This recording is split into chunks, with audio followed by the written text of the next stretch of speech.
샬롬, 하나님의 은혜와 평강이 함께 하시기를 바랍니다. 오늘은 이웃을 축복하는 시간을 가졌으면 합니다. 이웃을 위해서 하나님께 간절히 기도하고 축복하며 저들이 하나님 품으로 돌아올 수 있도록 기도해 주시기를 바랍니다. 오늘 나눌 말씀은 열왕기하 22장 19절입니다. 내가 이곳과 그 주민에게 대하여 빈터가 되고 저주가 되리라 한 말을 네가 듣고 마음이 부드러워져서 여호와 앞 건대 앞에서 겸비하여 옷을 찢고 통곡하였으므로 나도 네 말을 들었노라. 여호와가 말하였느니라. 하나님의 말씀을 들을 때라는 제목으로 은혜를 나누고자 합니다. 하나님의 말씀을 들을 때 우리는 우리의 죄와 허물을 발견하게 되고 자신의 부족함을 보게 됩니다. 그럴 때 여러분은 어떻게 하십니까? 드러난 죄와 허물을 어떻게 하느냐는 우리의 삶에 큰 영향을 끼칩니다. 8세의 유다의 왕이 된 요시야는 므낫세와 아몬과 같이 악을 행하지 않았습니다.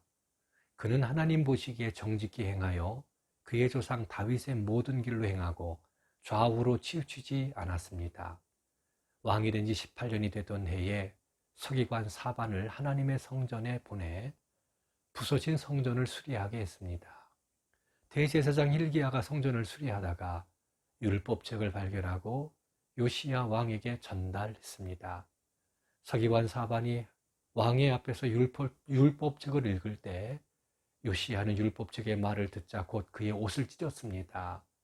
옷을 찢는다라는 것은 마음을 찢는 것으로 하나님께 회개함을 상징하는 행동입니다. 하나님의 말씀을 버리고 우상을 숭배할 때 하나님께서 심판하신다라는 말씀을 듣고 회개했던 것입니다. 그리고 율법책의 말씀대로 하나님의 심판을 받는지의 여부를 신하를 통해서 묻게 했습니다. 왕의 명령을 받은 제사장 hil기야와 일행은 여선지 훌다에게 갔습니다. 훌다는 하나님의 말씀을 전합니다. 내가 이곳과 그 주민에게 재앙을 내리되 곧 유다 왕이 읽은 책의 모든 말대로 하리니 이는 내 백성이 나를 버리고 다른 신에게 분향하며 그들의 손의 모든 행위로 나를 경록해 하였습니다. 그러므로 내가 이곳을 향하여 내린 진노가 꺼지지 아니하리라. 하나님의 언약 백성이 하나님을 버리고 우상을 숭배한 죄에 대해 하나님께서 심판하십니다. 하지만 하나님의 심판의 말을 듣고 하나님 앞에서 겸비하여 옷을 찢고 통곡하는 요시야 왕에게 하나님은 은혜를 베풀어 주셨습니다. 죄에 대해 하나님이 심판하시지만 회개한 요시야 왕은 모든 재앙을 눈으로 보지 못하리라고 말씀하셨습니다. 요시야 왕은 하나님의 심판에서 구원을 받았습니다. 사랑하는 성도 여러분, 하나님의 말씀을 들을 때 우리의 죄가 드러나고 양심에 거리끼는 것이 나타납니다. 왜 그렇게 죄가 많은지 모르겠습니다.